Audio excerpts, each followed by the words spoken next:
कहती मामा मैंने अंदर नहीं जाना। आप लंगर खाने में भी जाती थी? लंगर खानों में भी, लंगर खाने में जाकर मैं और मेरे बच्चे खाना भी खाते हैं। जब घर में नहीं होता तो हम लंगर खाने चले जाते हैं। मेरे बच्चे हैरान होते हैं कि यहाँ पर पैसे क्यों नहीं लेते, क्या सवाल करते हैं आपसे? कि जब खा के हम जाने लगते हैं तो मामा पैसे क्यों नहीं दिया आपने, हमने खाना खाया तो हमने पैसे क्यों नहीं दिए।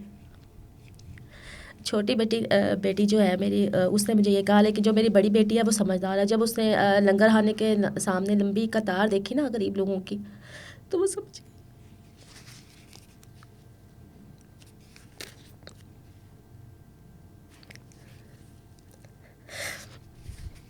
कहती मामा मैंने अंदर नहीं जाना।